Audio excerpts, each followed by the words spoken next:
Hello, everybody. Welcome back to Born Again to Live. It's your pal, Amy. We are doing yet another Blues Day Tuesday. I am so excited about this, Eric. No doubt. This is going to become one of our favorite things to do. I can't wait to get everybody in this. It's going to be But let's catch some of the listeners up because, we always have new people joining the podcast.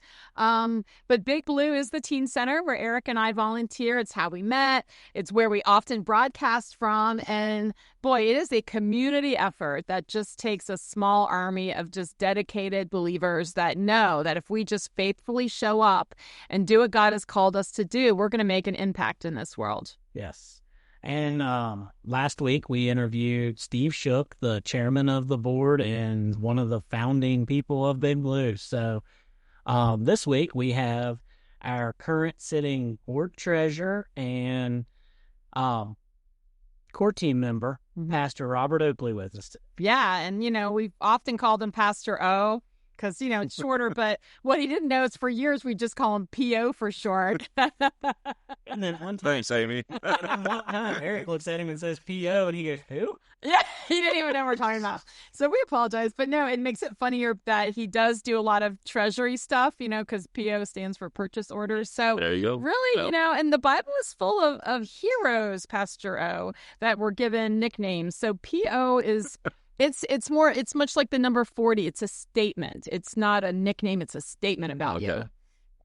And so, all right. So we're going to start off the interview with a little backstory. You were a pastor's kid, correct? Right. Okay. I grew up in North Carolina. My dad pastored the United Methodist Church, and I lived in about 3 places. I've always heard the pastor kids go the wrong way, but you are still a pastor, so obviously not. My parents were determined that I wasn't going to go the wrong way. Good on them. So at what point did you start serving the Lord, and how long have you been doing so? I felt called to ministry when I was in the 6th grade. Wow. Way back in 1968. Then I went to Asbury College to study to be a minister because I thought that's what I was supposed to do. And I learned while I was at Asbury that there are all kinds of forms of ministry. So I ended up in Christian television for 28 years. And then I felt called to preach in 2005 and followed that course. First in the Church of the Nazarene, now in the United Methodist Church. You were very well-rounded in your denominations, aren't you? Oh, yeah. Well, and you sound like a Baptist. I'm just saying. You got that awesome North Carolina twang, which I love. So starting out in Christian TV, Right. follow-up, like, I was going to say, how did we not know this about him? I knew a little bit about it, but I didn't really get into much. But Well, when I was exploring different forms of ministry, like I said, when I got to college, I felt called to ministry when I was in 6th grade, and my dad was a pastor. And back then, if you're called to ministry, it was either pastor or missionary. And I knew I didn't want to go to Africa, so and I was grateful the Lord didn't call me there. But I learned there were different forms of ministry, and there was a guy in my Greek class, and he was volunteering with an organization called Gospel Graphics, and they did TV and audio and cassettes and tracks and all kind of things, and he invited me to come in one day and see what it was about. And then later on, my senior year, they started doing television in a revival, and my roommate and I walked into the Wilmore Methodist Church, and there were 2 nice television cameras, big things, and they asked us to run camera, and I was hooked. Wow.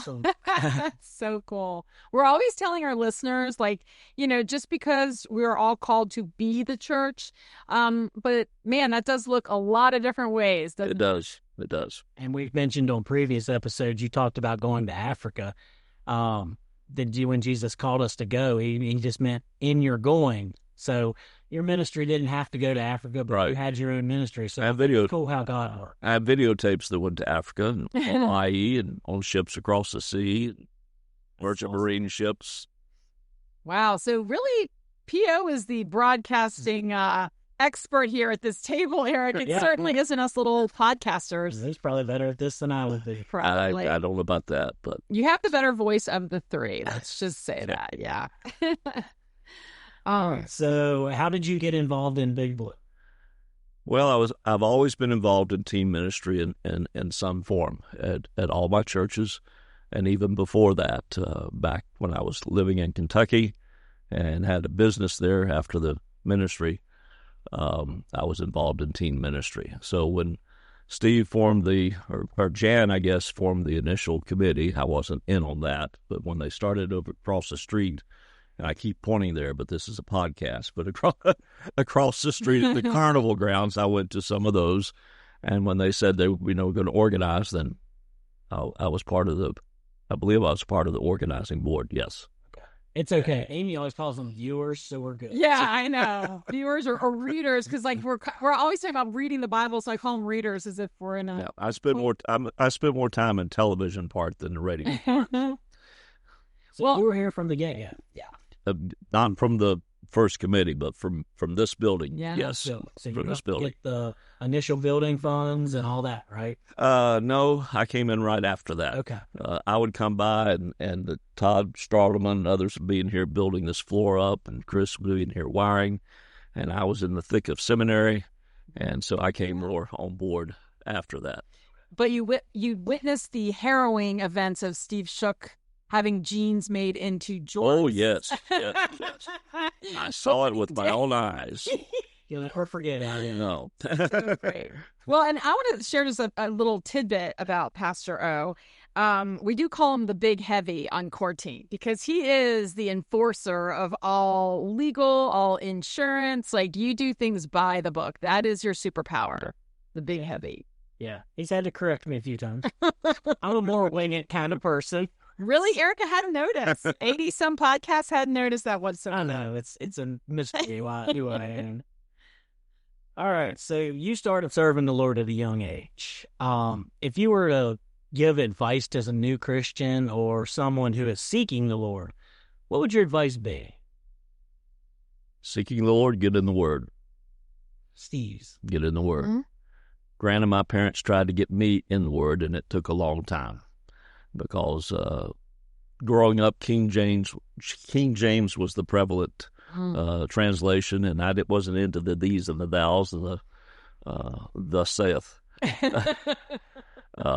They would buy me different kinds of Bibles, but there's so many translations now that are easier to read.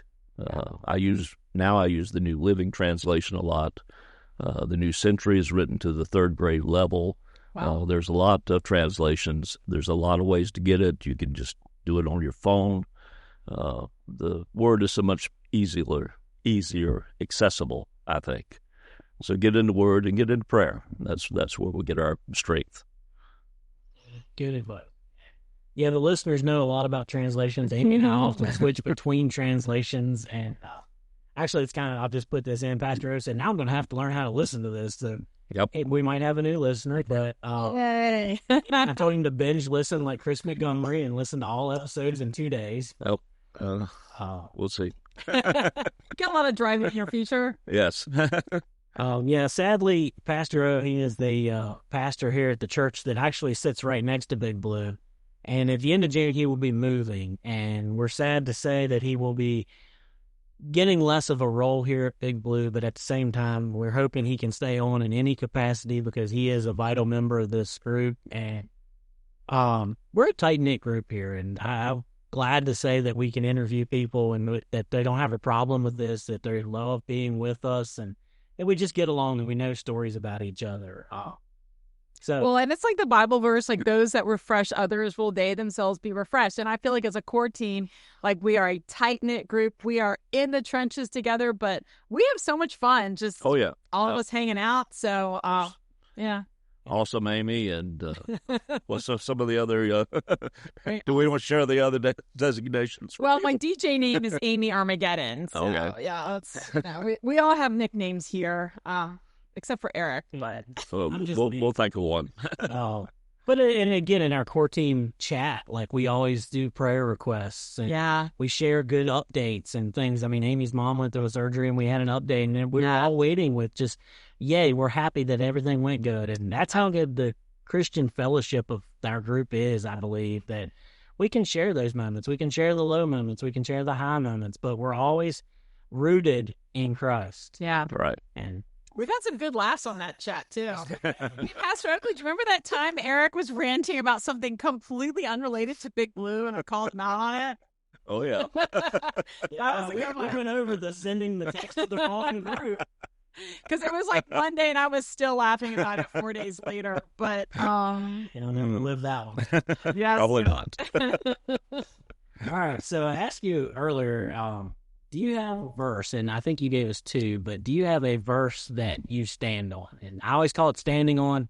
I had a pastor one time tell me that if you got a verse, you can stand on it and hold God to it. And so, Pastor Oakley, like what would it be? To Romans 12, 1 and 2. Amy, you want to read those? I will. Absolutely. Because, I am the reader on this show. That's good. Don't want to let Eric do it. But, yeah, here we go. So Romans 12, 1 and 2 says, "Therefore, I urge you, brothers and sisters, in view of God's mercy, to offer your bodies as a living sacrifice, holy and pleasing to God. This is your true and proper worship. Do not conform to the pattern of this world, but be transformed by the renewing of your mind. Then you will be able to test and approve what God's will is, his good, pleasing, and perfect will." That's a good one. There's a lot in that. And then there's Romans 8, 28 and 29. All right, and this one says, "And we know that in all things God works for the good of those who love him, who have been called according to his purpose. For those God foreknew, he also predestined to be conformed to the image of his Son, that he might be the firstborn among many brothers and sisters." Yeah. Those are good ones. Both good ones from the Apostle Paul. I love the last one. I always quote that a lot of people that God will work all things to the good of those who love him. And I say it may not look like a good situation right now, and you may be going through some stuff, and our listeners may hear this and say, well, how does this relate to me? But that verse, to me, gives you hope. Right. And you got to look further down the road, because I'm wearing a shirt today that is Jeremiah 29:11, which God has a plan. Mm-hmm. And it's always to prosper you. And that's the same thing that verse in Romans says. And I believe that that's where Pastor is coming from, is that it's a verse of hope. Yeah. We don't really want to leave Wardensville, but the situation has changed. And we're going to Kaiser, and it's a good situation. Yeah. And I believe the Lord's working it all out. He sure is. He will extend our listenership in promoting our Kaiser. And he's going to promote my barbecue business in Kaiser. So we're just going to stay connected, but further apart.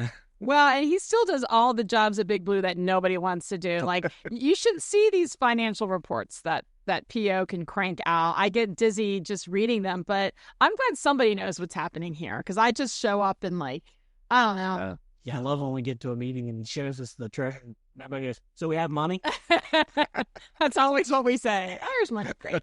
It's like, well, it's great that you do that, but we don't understand it without you, and we appreciate that. So, you got a favorite Big Blue moment, memory, or several? Oh, there's so many. Top 2, top 3, maybe. Well, when we bought the bus. Yeah. The bus was my pet project. And I don't drive it much anymore, but I'm always thrilled to see it go out the driveway. Yeah. So I think it's important for kids to be together. A little bit about the funding and how fast that came together for the bus, because it was a pretty record. It was a record. We were shopping and found one, and he gave us 30 days. He would hold it for 30 days. And I sent out an appeal. I think it went with the newsletter that was trying to go out at the time. We sent out an appeal. We all worked together. We raised $15,000, really a little over $15,000, about 30 to 45 days. And look, people listening, if you're from this area, it's a small area. Right. Yeah. And to get $15,000 or more in that little amount of time is an amazing feat. But people came together, and it came in, different ones. Some went to their suppliers, yeah, and said, you're going to give. I called a cousin. I said, I want $1,000. I can raise money for other things. Yeah, that's right. and it came in. So we asked. It came in. And there it sits. Well, and another one of your hats is the grants and foundational stuff. And don't you also get money to go towards the bus ministry, gas and so forth? Hardy County Foundation usually gives us $1,000 a year for the Uplifted project. Yes. The diesel fuel for the bus. The United Methodist Foundation gave us $12,000 last year. Nice. Different fund. The Hardy County Commissioners gave us $18,000. I write grants for a couple different organizations, and I want to keep these money straight. But it takes a lot of money to run an organization. It's great to get grants, and we do not want to give our supporters the wrong idea. The grants go for specific things. Right. We still need regular monthly support. Part of that grant money that we got was for new flooring in Big Blue, because the flooring we have, the previous guest, Steve Shook, ruined. Top of it. So we have to get new flooring, and that was one of the grants that we got, was for new flooring. Way to roll Steve under the bus, Eric. We were just talking about the bus. You see what I did there? He don't listen. He won't. But it takes about $65,000 a year to run this organization. Yeah. And so we need all the support we can get. Well, thank you for doing all the stressing about the money, because, I don't know about that kind of stuff. Do you, Eric? No. We just show up and have fun, and but I wanted to hit on another one. You touched in your answer about the newsletter, and I give all praise to Pastor O for that. He puts out newsletters quarterly.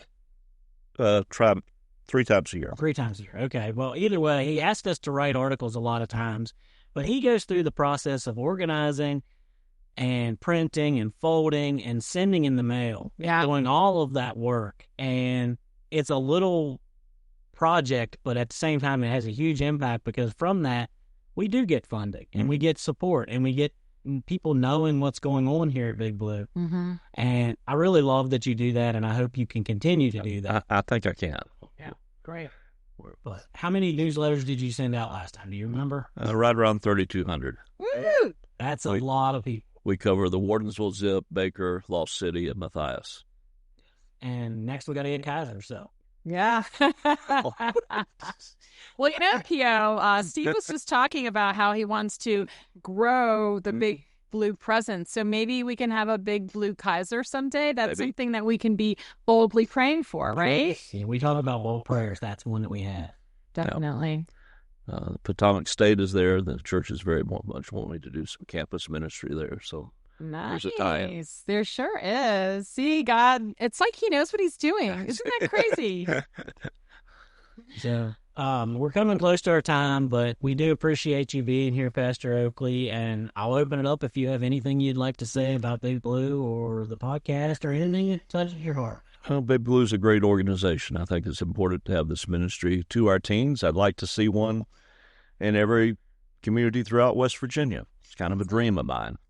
Yeah. We have an easily duplicatable organization. Yeah. And I think it could be, in time it will be a reality. I agree 100%. Yep. So, thank you again for being with us, and thank you, listeners, for tuning in. Bye. Bye. No longer fear tomorrow. No more shame or sorrow. My past regrets were washed away.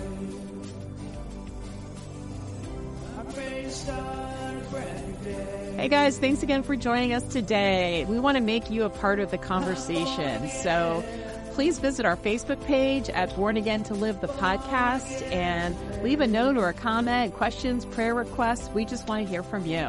And while you're at it, please like, subscribe, and share so that others can find out about our podcast. Thank you.